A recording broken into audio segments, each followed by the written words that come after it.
Ki bir neçə dəqiqədən sonra həm studiya qonağımızla, həm birbaşa bağlantıda məsələnin əsas məğzini müzakirə etməyə çalışacağıq. Çünki sülh danışıqlarının mətni ilə bağlı yekun razılıq əldə olunub Azərbaycanla Ermənistan arasında. Bəs belə bir razılıq baş veribsə, Ermənistan tərəfi niyə atəşkəsi pozur, niyə gərginlik yaratmağa çalışır, bunu ekspertlərlə müzakirə edəcəyik. Yeri gəlmişkən studiya qonağımız Milli Məclisin üzvü Azər Allahverənovdur. Azər bəy, xoş gəlmişsiniz. Salamlayıram sizi. Hər vaxtınız. Efirə başlamamışdan bir neçə dəqiqə qabaq bu xəbər gəldi və Ermənistan tərəfinin mövqelərimizi atəşə tutmasını, yenidən atəşə tutmasını öyrəndik. Axı, yeni razılaşmışdıq. Nə baş verdi? Çox maraqlı sual verdiniz və yenidən sözündən istifadə eləməyiniz olduqca yerinə düşmüş bir məqamdır. Nə üçün? Çünki biz artıq 44 günü vətən müharibəsindən sonra artıq bu məsələyə də müəyyən mənada öyrəşmişik. Hətta mən sizə deyərdim ki, Azərbaycanın bəlkə də bununla bağlı bir immuniteti də formalaşırdı. Və bu immunitet nə ilə bağlıdır? Həmişə beynəlxalq meydançalarda, hansısa danışıqlar masa ətrafında, hansısa bir məsələlərlə bağlı Azərbaycanla Ermənistan arasında hansısa məsələ ilə bağlı bir razılaşma əldə olunursa, yəni sülh prosesini bir qədər irəliyə aparacaq hansısa bir məsələ ilə bağlı dəqiqləşdirmələr varsa, razılıq varsa, dərhal biz görürük ki, deməli, iki dövlət arasında şərti dövlət sərhədində atəşkəs pozulur və məhz Ermənistan tərəfindən Azərbaycan ordusunun mövqeləri istiqamətində atəş açılır. Müxtəlif çaplı misal üçün silahlardan da istifadə olunur. Hətta bir vaxtlar yadınıza düşürsə, məsələn, dronları da qaldırmışlar və digər deməli elementlərdən də istifadə eləmişlər. Bir qədər iri çaplı silahlardan da istifadə etmişlər. Amma hər zaman deməli bu deməli atəş nöqtələri Azərbaycan ordusu tərəfindən kifayət qədər sarsıcı şəkildə susturulur və nəticə etibarında yeni proses növbəti mərhələyə keçir. Bu ondan xəbər verir ki, Azərbaycanla Ermənistan arasında danışıqlar gedən zaman və əksər hallarda Azərbaycanla məhz Ermənistan arasında, yəni vasitəçilər olmadan belə hansısa bir məsələ ilə bağlı razılıq əldə olunursa, dərhal bu prosesi pozmaq istəyən, müəyyən mənada iki dövlət arasında gərginliyin kifayət qədər yüksək dərəcədə saxlanmasında maraqlı olan üçüncü qüvvələr özlərinin proksi qüvvələr vasitəsilə, özlərinin müxtəlif yerlərdə olan əlaqələri vasitəsilə vəziyyəti bir qədər gərginləşdirməyə çalışırlar. Sanki prosesin içində vasitəçilərin olmasını bir zərurət olduğunu diqqətə çatdırmağa çalışırlar. Və burada bir neçə dövlət və ya bir neçə deməli, güc mərkəzlərinin biz adını çəkə bilərik. Şübhəsiz ki, burada Avropa İttifaqının o məlum mülki missiyası ki var, hansı ki biz faktiki olaraq bilirik ki, hərbi kəşfiyyat xarakterli fəaliyyətlə məşğuldur. O missiyanın da bu prosesdə kifayət qədər rolu var və görüş istiqamətində atəşkəsin pozulması məhz ondan xəbər verir ki, kifayət qədər ağır, mürəkkəb, dağ relyefi olan bir şəraitdə atəşkəsi pozmaq daha rahatdır və xüsusilə də nəzər alsaq ki, oradakı strateji yüksəkliklərdə bizim Azərbaycan ordusunun mövqeləri Ermənistan üçün kifayət qədər görünməz bir haldadır və bu mövqelərin yerlərinin dəqiqləşdirilməsi üçün, müəyyən o koordinatların götürülməsi üçün hətta atəşkəs bu məqsədlə də pozula bilər və nəticə etibarilə, yəni bu ondan xəbər verir ki, yenə də Ermənistanda müəyyən deməli, revanşist qüvvələr var ki, onlar münasibətlərin gərgin saxlanmasında maraqlıdırlar. Hətta müəyyən mənada lokal şəkildə hansısa hərbi əməliyyatların eskalasiyası üçün müəyyən addımlar atmağa da belə hazırdırlar. Kifayət qədər gücə, nüfuza da maliklər. Nəzər alsaq ki, xaricdən də onlar kifayət qədər dəstələnir bu prosesdə və bu baxımdan Cənab Prezidentin xüsusilə son müsahibəsində qeyd elədiyi məsələ ki, hansı ki razılaşmalar var və hansı ki hələn biz Ermənistan tərəfinə inanmırıq, bu kifayət qədər əsaslı olan bir fikirlərdir. Nə üçün? Çünki bir tərəfdən biz bilirik ki, üç tərəfli bir bəyanat var idi zamanında. İmzalanmış həmin bəyanatın bir çox müddalarını Ermənistan tərəfi könüllü icra eləmədi. Baxmayaraq ki, ona imza atmışdı. Və digər proseslərə biz nəzər saldıqda Ermənistan özlərinin hansısa bir öhdəliklər götürür. Yenə də onu eləmir və bu prosesdə əgər vasitəçilər iştirak edirsə, vasitəçilərin təkidi ilə bəzi hallarda Ermənistan öz mövqeyindən çəkilmiş olur və ya deyək ki, ən azından o öhdəlikləri yerinə getirməmiş şəkildə özünü bürüzə verir. Amma Azərbaycanla iki tərəfli danışıqlar aparılan zaman yeri gəlmişkən bu 17 bənddən ibarət olan mətnin o sonuncu iki bəndi də yenə də Azərbaycanla Ermənistan arasında aparılan danışıqlar nəticəsində əldə olunur. Təbii ki, müxtəlif kommunikasiya kanalları vasitəsilə, yəni bunu demək lazım. Burada müxtəlif rəsmi və qeyri-rəsmi kanallar da burada şübhəsiz ki, öz sözünü deyir və bunu göstərir ki, bəli, Ermənistan yenə də hansısa bir formada, indi Ermənistan dedikdə biz Ermənistanda siyasi elitada təmsil olunan müəyyən qüvvələr yenə də kənarda öz havadarlarının təkidi ilə və tapşırığı ilə hər hansı bir deməli aldıqları təlimat əsasında yenə də iki dövlət arasında münasibətlərin gərgin şəkildə saxlanması da maraqlıdır və yeri gəlmişkən cənab prezident buna bağlı xüsusilə bir məqama, xüsusilə belə deyək də münasibət bildirir ki, heç bir zaman gedən hadisələrin gedişatı da göstərdi ki, heç bir dövlət kənarda kömək axtarmasın. O kənardan verilən kömək onu asılı vəziyyətdə saxlayır. Heç bir beynəlxalq təşkilatlara da hansısa bir formada bir imdad yeri kimi, bir dəstək yeri kimi baxmasınlar. Çünki beynəlxalq təşkilatlarda ən azından Ermənistan-Azərbaycan münaqişəsi zamanı göstərdi ki, bütün bu proseslərdə heç bir gücə malik deyirlər və onlar hətta BMT-nin qəbul etdiyi 4 qətnamənin icrasını belə təmin edə bilmirlər. Biz son hadisələrə, həftə ərzində gedən proseslərə baxsaq, Azərbaycan Xarici İşlər Naziri Ceyhun Bayramovun açıqlamaları, hansı ki, sülh danışıqları ilə bağlı yekun razılıq mətni artıq bununla bağlı müzakirələr bitib, qalır imzalanma. Sülh sazişinin əsas mətni. Bəli, Ermənistan tərəfinin bunu təsdiq eləməsi, əslində tərəflər arasında münasibət çox yaxşı görsənir. Hazırki məqamda pozitiv bir görüntü var. Yəqin ki, atəş açmaq Ermənistan tərəfə sərf eləməz. Yəni, bu Paşinyanın qərarı ola bilməz, çox təbii ki. Amma, məsələn, indiki mərhələdə atəş açdıranlar buradan necə bir dividend əldə edə bilərlər? Axı, biz o mərhələlərin hamısını çoxdan keçmişik. Bu primitiv üsuldur. Çox maraqlı sual verdiniz. Əslində mən o belə hansısa bir formada o səthi onun üzərindən keçdim. Yəni münasibətlərin gərgin saxlanmasında maraqlı olan qüvvələr, onlar Ermənistan daxilində özünün proksi qüvvələri vasitəsilə bu kimi təxribatlara əl atırlar və əsas niyyət Azərbaycanla Ermənistan arasında sülh danışıqları ətrafında gedən proseslərdə öz iştirakını və mövcudluğunu təmin etmək məqsədi ilə bunu edirlər.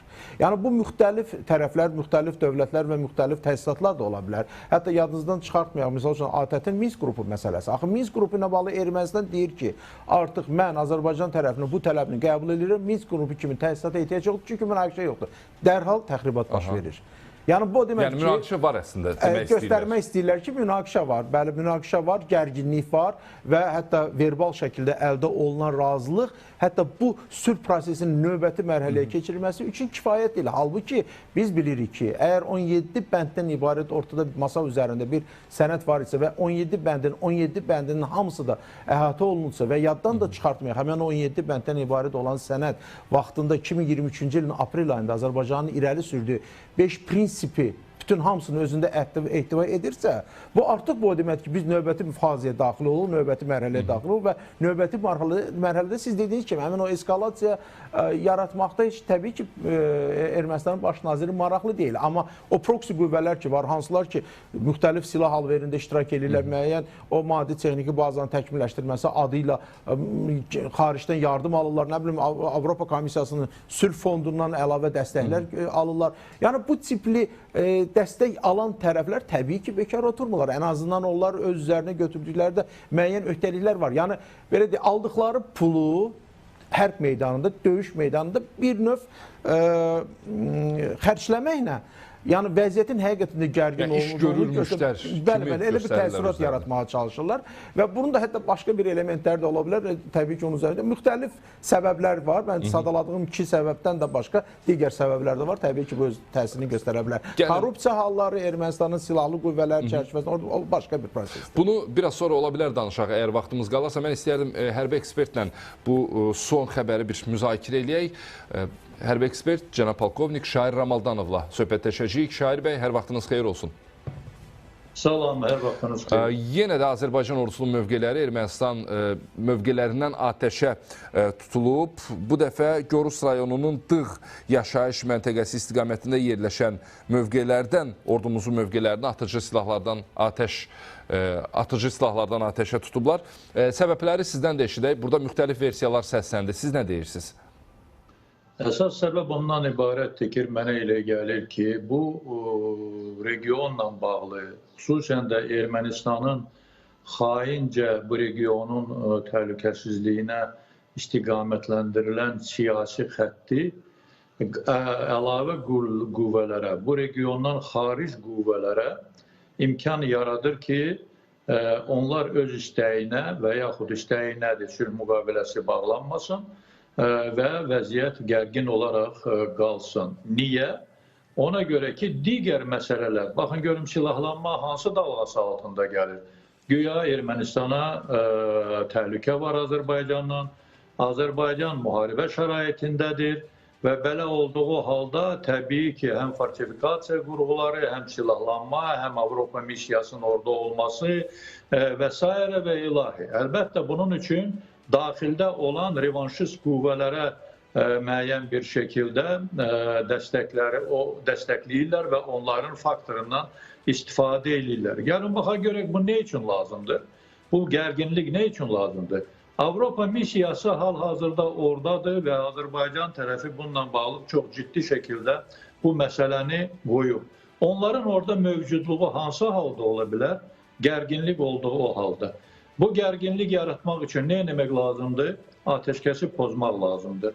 Və ümumiyyətlə mən sizə deyim ki, hərbiçilərdə və təmas xəttində, daha doğrusu şərti sərhəddə Ermənistan sülh haqqında danışan andan demək olar ki, nə qədər çox sülhdən danışır, o qədər də bizim hərbi hissələrə daha diqqətli olmağa, ayıq-sayıqlığı belə deyək ki, saxlamağa hələ də ayıq-sayıqlıdır.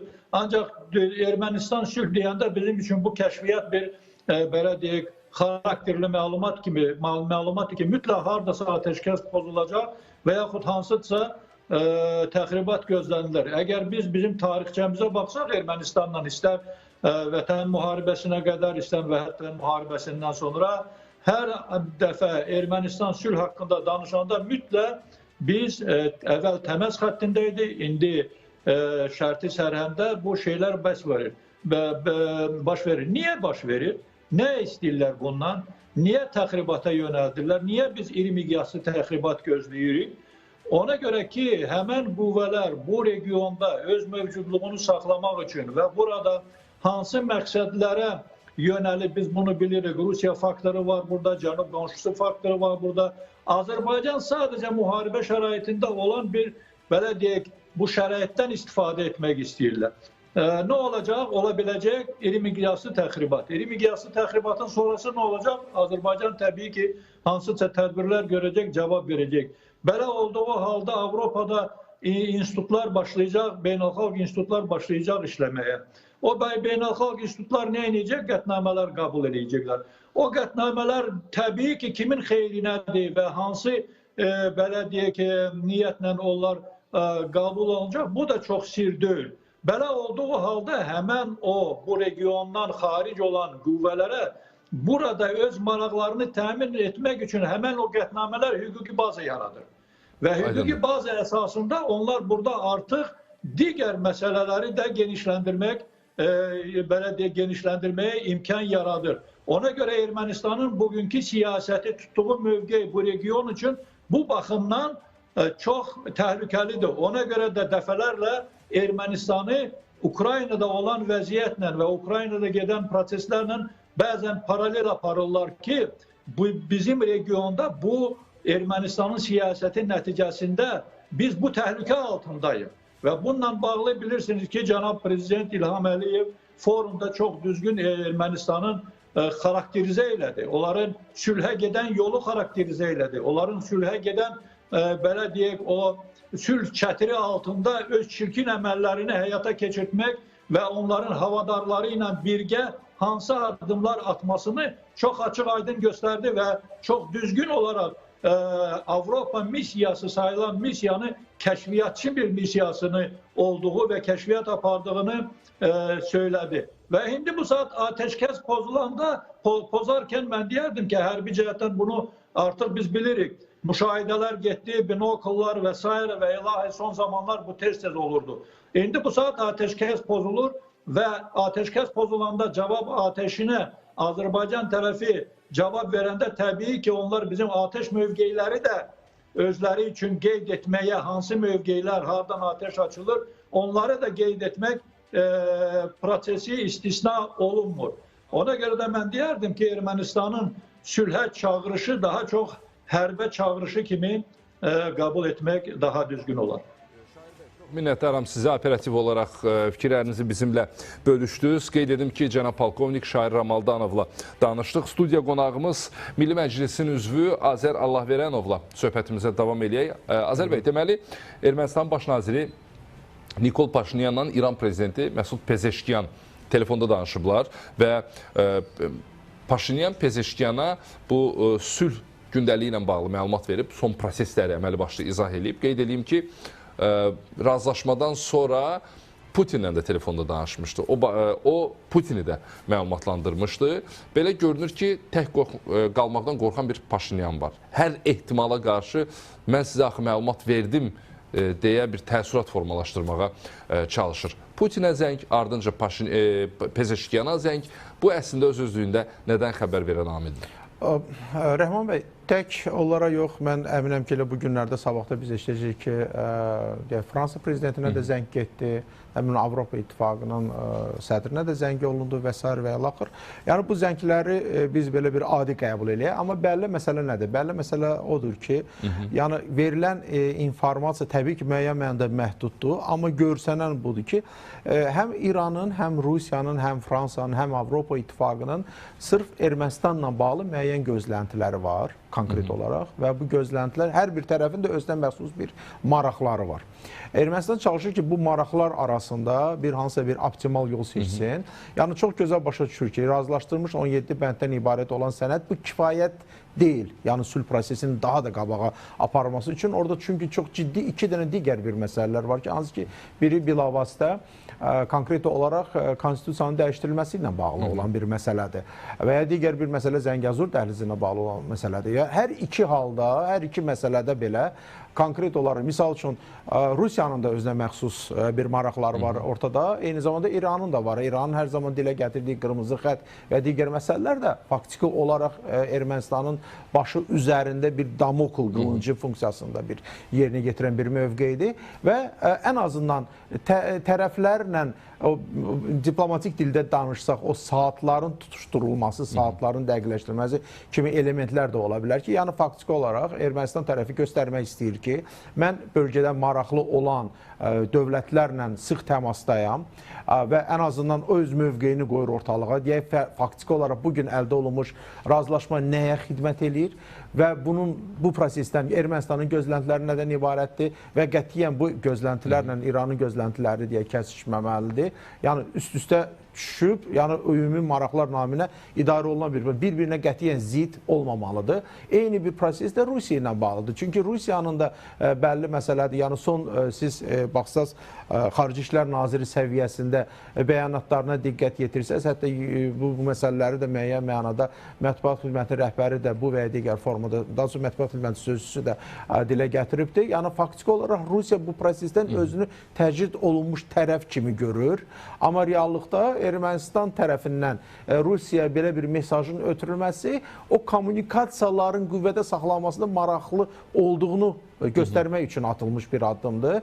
Ən azından biz bilirik ki, Donald Trump'ın Cənubi Qafqazla bağlı, xüsusilə də Ermənistanla bağlı olan bəzi planlarının da təxirə salınması, nəzərə alsaq ki, Joe Biden'in imzalanmış o müttəfiqlik haqqında, o xartiya, əməkdaşlığı haqqında, o xartiya da artıq arxa plana keçdi. Heç kəs daha o xartiya barədə heç nə danışmır. Çox maraqlı, elə ki, belə bir şey olmayıb. Belə bir şey olmayıbdır. Bəli, o xartiya çərçivəsində biz nəzərə alsaq ki, Ermənistana faktiki olaraq Ermənistanın sərhəd qoşunları ilə bağlı, gömrüklə bağlı və digər məsələ təhlükəsizliklə bağlı olan bir çox məsələlərdə ABŞ-dan elzam olunacaq bir korpus olmalı idi. Hansı ki, o faktiki olaraq İranla da sərhəddə olan o sərhəd qoşunlarının dislokasiyası və digər məsələlərlə bağlı müəyyən monitorinqlər aparmalı idi. Təbii bu İranı narahat eləmirdi, təbii ki, İranı narahat edirdi. Amma artıq bu da yoxdur gündəmdə. Yəni, bu o deməkdir ki, hardasa bölgədə dayanıqlı bir sülh və təhlükəsizliyin yaradılması üçün çox yaxşı bir geniş imkanlar açılır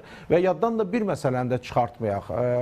Faktiki olaraq Azərbaycanın və Türkiyənin zamanında irəli sürdüyü bir vacib bir platformu var idi. 3 üstə gələ 3.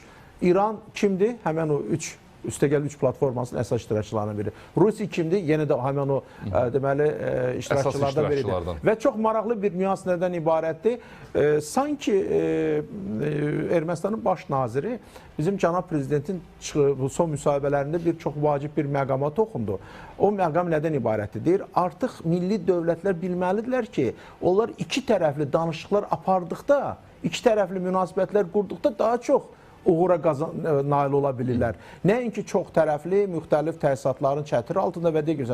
Və Pezişkan, daha doğrusu Nikol Paşinyan bundan nəticə çıxardıb. Ayrıca olaraq Pezişkanla telefon danışığı aparır, ayrıca olaraq Rusiya tərəfindən danışıqlar aparır, ayrıca olaraq gələcəkdə Fransa. Yəni artıq Azərbaycanın bu çox vacib olan xarici siyasət kursunun bəzi elementləri ki var, artıq Ermənistanın xarici siyasət kursunda mən bu elementlərdən istifadə etdiyini görürüm. Yəni bu demək ki, artıq Ermənistan hətta Azərbaycanın xarici siyasət kursunun strategiyasının elementlərindən də belə yararlanmağa çalışır. İndi bunu dilə gətirməsələr də.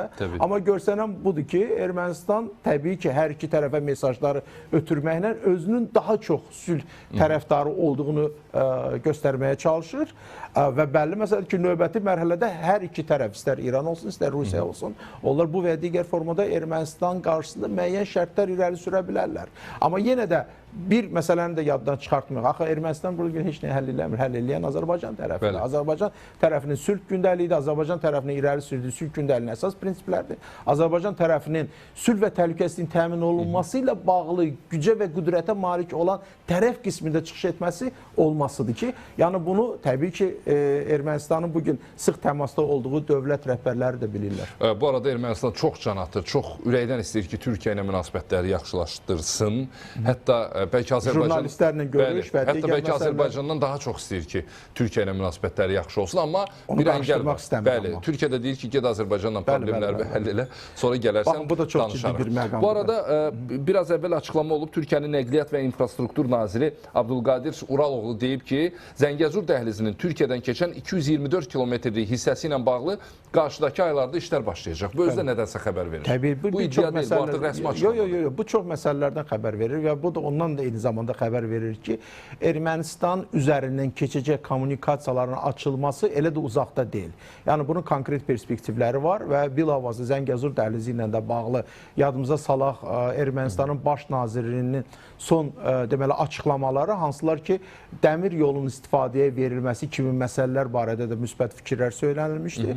Və bu artıq onu göstərir ki, çox yaxın bir zamanlarda Zəngəzur dəhlizinin açılması ilə bağlı müəyyən bir razılığın əldə olunacağının şahidi olacaq. Təbii ki, mən bir qədər əvvəl qeyd elədiyim kimi, bölgədə gərgin və münasibətlərin gərgin saxlanmasında olan digər dövlətlər var, hansı ki, bu bölgəyə aidiyyəti yoxdur. O dövlətlər çalışacaqlar ki, Zəngəzur dəhlizi layihəsinin açılmasının və ya istifadəyə verilməsinin qarşısını alsınlar.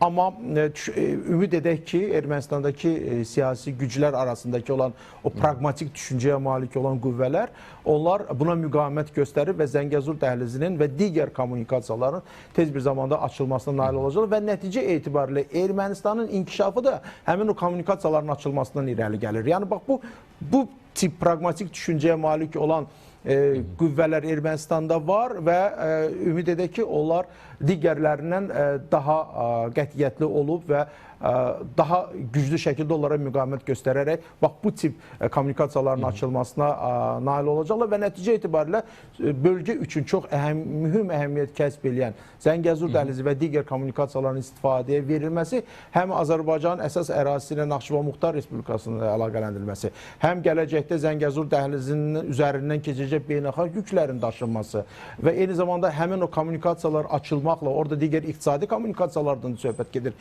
Elektrik enerjinin ötürülməsi və digər məsələlər, yaşıl enerjinin ötürülməsi və digər məsələlər də gündəmdədir və nəticə etibarilə Ermənistan bundan ancaq yararlana bilər. Və bu da dövləti Ermənistan Respublikasının, erməni xalqının maraqlarına cavab verən bir məsələdir. Amma nə yazıq ki, hələlik ki, Ermənistan Respublikası və erməni xalqı öz maraqlarını tamamilə başqa bir yerlərdə və başqa bir bölgələrdə axtarmaq niyyətindədir. Halbuki ki, hər şey masa üzərində. Əlbəttə. Təşəkkür. Çox sağ olun. Azər Allahverənov, Milli Məclisin üzvü studiyamızın qonağı idi. Xüsusən də bölgə